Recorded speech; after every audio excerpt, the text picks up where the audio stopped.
Yun, magandang hapon mga master. Kumusta kayo dyan? Nandito naman tayo, pupunta natin ang fishing spot. Samahan nyo ako mga master. Nandito tayo sa clock tower. Basta yung likod nyo, ito sa Alriga side tayo. Ito yung clock tower. Tatawid tayo dito. Yan, tawid doon. Left side. Nakita nyo parang dilaw na building yun. Babaybayan natin yan, papunta doon. Diretso tayo. Bali, tatawid muna tayo mga master. Nakatawid na tayo mga master. Nandun yung yung pinagmula natin, yung Two Brother. Bali, nandito na tayo sa sa may yellow building, parang yellow building yan. Doon tayo, babaybayin natin yun. Dire-diretso lang tayo doon. So, ayun na mga master. Bali, binabaybayin na natin tong papunta sa fishing spot natin. Wala, pagka dating mo sa dulo, liliko ka ng left. Huwag liliko ng right ha, walang likuan sa right. Siyempre sa left ka, dito tayo. Yan, dahan-dahan lang tayo at may mga sasakyan. Yan. Tapos diretso lang ulit tayo mga master. Yan, diretso tayo. Diretso lang tayo. Konting ingat lang kasi may mga sasakyan dito. Eh, kung hindi mo pa kabisa yung daan, syempre dapat dahan-dahan lang tayo. Kabot mo dito, liliko ka sa right. Yan. Mag-right ka naman. After ng pedestrian lane doon, yan, may lumabas na nakamotor. Dito ka ngayon papasok. Yan.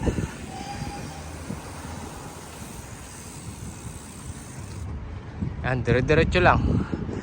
Baybayin mo lang tong daan na to. Hanggang doon tayo. Hanggang doon. Yan. Kwentuhan muna tayo mga master. Comment down below naman kayo kung saan umaabot yung video ko mga master. Salamat mga master. Para naman to sa mga nandito sa UAE, gaya ng Dubai. Yun. Ipasyal ko kayo sa mga fishing spot. Baybayin nyo lang to. Bali nakabike tayo kaya humihingal lang kaunti at sobrang init sa Dubai. Siyempre, pag babiyahe kayo, pag babay kayo, huwag nyo kakalimutan magdala ng tubig mga master. Lalo na pag magpipishing kayo. Naku po, sobrang init. Yan. Yan, matadaanan nyo yan. Yan.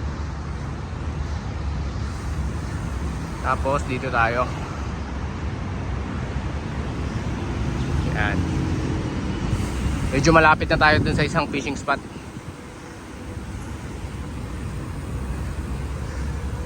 Tapos magraray tayo.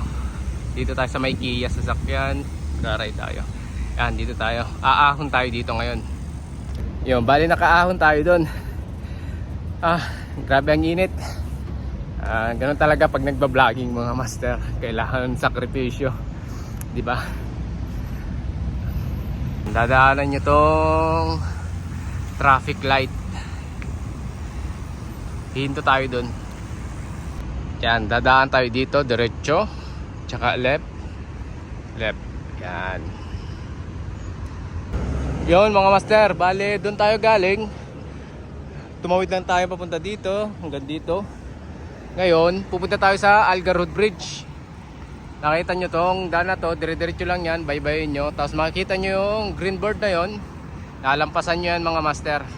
Medyo malayo lang yung Road Bridge. Para lang to sa mga nakabike, tsaka sa walking or scooter, electric scooter mga master.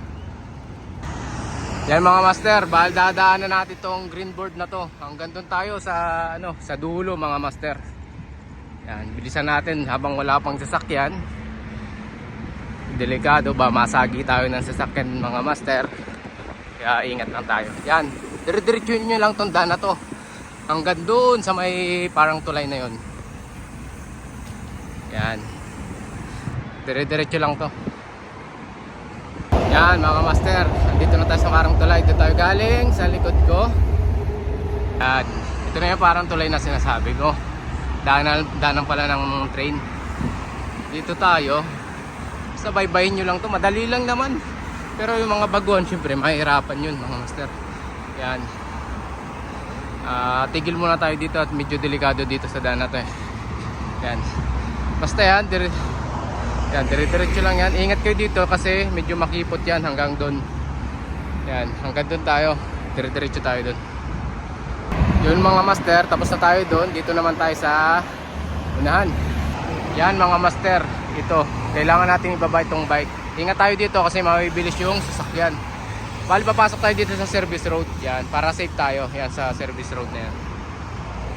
Yan mga master, papasok na tayo dito sa service road. Tingin sa kaliwa kasi may basta-basta na lang pumapasok na sasakyan dyan. Yan. Baybayin nyo lang to. Sundan nyo lang itong daan na to. Tapos aangat tayo dito sa barrier na yan. Yan. Doon naman tayo, dire-diretso tayo. Yan. Kailangan natin iangat yung scooter natin or bike.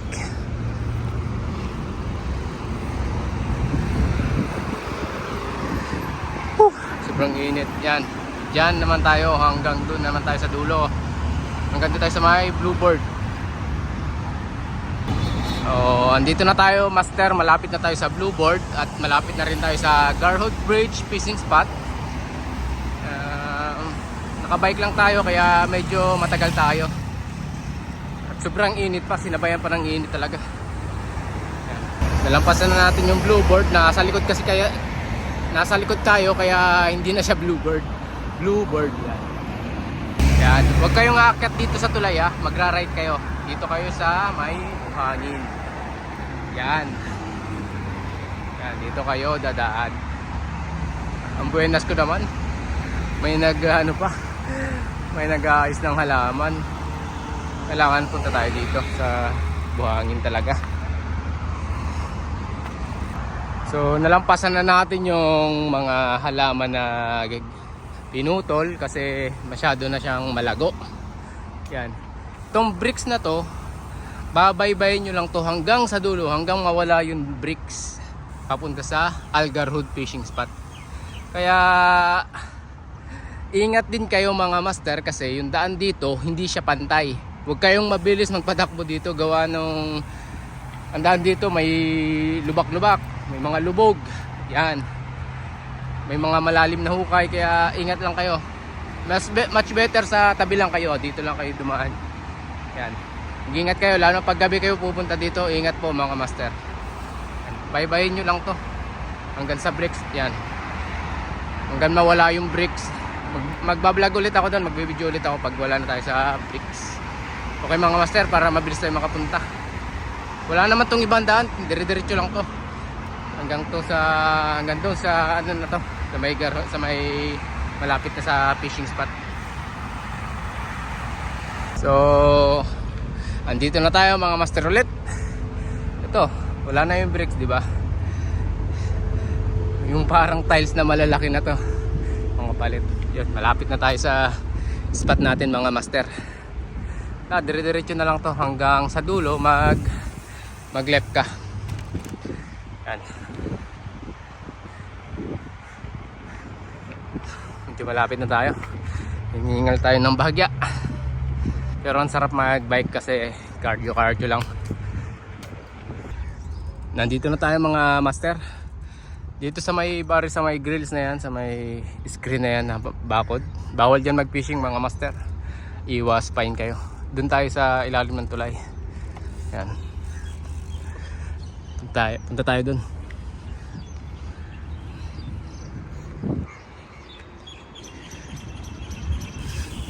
Sobrang init, na-close yung mobile ko. Yan, dito talaga yung fishing spot mga master. Nasa license din natin to sa Dubai fishing license. Sorry. Kakabulbul na, bulul na ako magsalita at nakapagod na.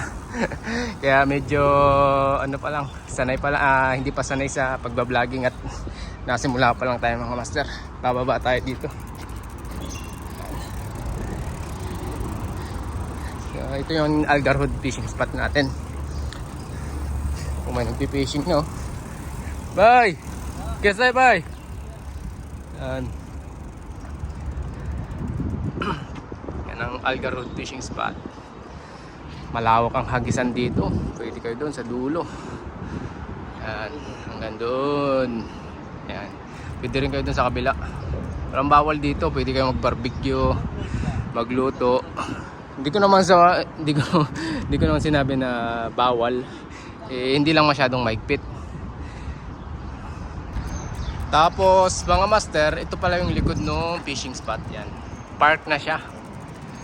Bali pag kayo ng sasakyan, pag nagdala kayo ng sasakyan, dito nyo lang siya ipapark. Yan. Dito lang. Wala naman problema dyan. Hindi naman kayo magkakapain sa parking. Yan. Search nyo lang sa Google, Algar Road Fishing Spot. Kaso, parang pag nag-search kayo doon, yung kabilang side ang ituturo sa inyo. Dapat dito kayo mismo sa side na to. So mga master, hanggang dito na lang mga master. Sana makatulong tong vlog natin sa mga baguhan at sa hindi pa nakakapunta sa Garhood Bridge. Yan. Panoorin nyo lang to mga master. More fish on mga master.